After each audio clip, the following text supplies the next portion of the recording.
Bonjour à tous, nous sommes toujours en direct du Digital Summit, troisième édition, une édition marquée par les axes former, transformer, innover. Et j'ai à mes côtés Juliette Jarry. Juliette, bonjour. Bonjour.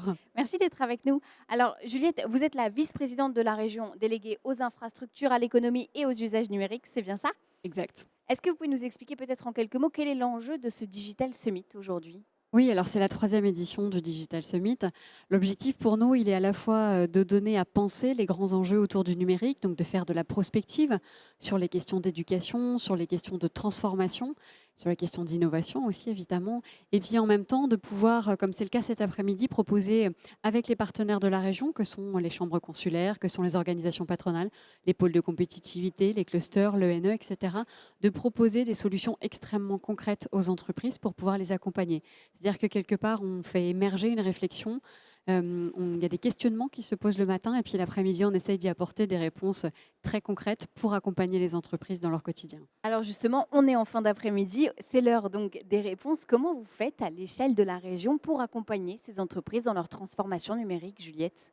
Il n'y a évidemment pas une seule réponse, donc c'est quelque chose qu'on a essayé de travailler. Alors ce qu'on a essayé de faire déjà, c'est d'avoir une feuille de route à 360 degrés, parce que la question du numérique, elle passe d'abord par les infrastructures.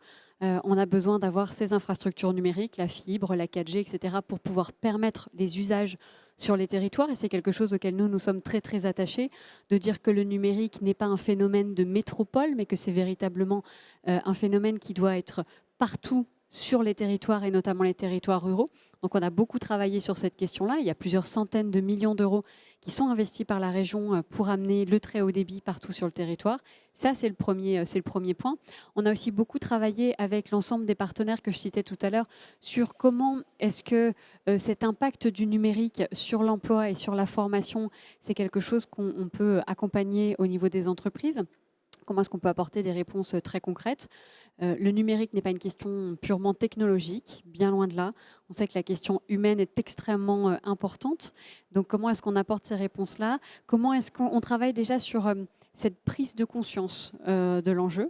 Et puis après, effectivement, comment est-ce qu'on délivre, notamment avec l'ENE, il y a un certain nombre de programmes, mais aussi les chambres, des dispositifs pour accompagner le dirigeant de l'entreprise dans sa réflexion. Le numérique pour le numérique n'a pas de sens. C'est vraiment le numérique au service d'un projet d'entreprise, au service d'une typologie d'activité, au service d'un territoire. Donc c'est ça aussi qu'on travaille avec les partenaires pour faire un cahier des charges et derrière pour trouver les bonnes solutions et les bons partenaires. Vous parliez de prise de conscience à l'instant. Est-ce que les TPE, PME ont conscience justement de cette urgence de transformation aujourd'hui? Alors on est dans une époque qui est un peu paradoxale parce qu'en même temps on en entend beaucoup parler. Ces questions d'intelligence artificielle, de blockchain, de cybersécurité, tout ça, ce sont des thèmes qui reviennent très souvent. Et pour autant, c'est très anxiogène pour les entreprises. C'est quelque chose qui reste beaucoup trop abstrait. Nous, ce qu'on essaie de faire, c'est de le transformer en quelque chose qui prenne une réalité dans l'entreprise, en fonction, encore une fois, de son activité, de ses besoins et aussi de ses équipes. Donc, c'est ce paradoxe-là sur lequel on travaille. On en entend beaucoup parler, mais par quel bout est-ce qu'on le prend? Comment est-ce qu'on concrètement on fait advenir quelque chose dans son entreprise avec cette question-là? La transformation numérique, pour certains, c'est effrayant. Ça peut être synonyme de cybermalveillance ou d'autres menaces. Comment vous les rassurez, ces entreprises en quête de réponse? La meilleure réponse, et encore une fois, il n'y en a peut-être pas qu'une, mais je pense que la meilleure réponse, c'est déjà cette prise de conscience qu'il existe un sujet, qu'il y a des enjeux autour de cette question-là. On parle de la cybersécurité, c'est vraiment pour les entreprises industrielles aussi particulièrement, des enjeux extrêmement importants. Tant qu'il n'y a pas de prise de conscience, il n'y a pas de plan d'action qui peut être mis en place derrière. Donc déjà, on travaille la prise de conscience. Et puis après, c'est avec des conseillers en proximité sur le territoire, on fait ce plan d'action, on fait ce cahier des charges.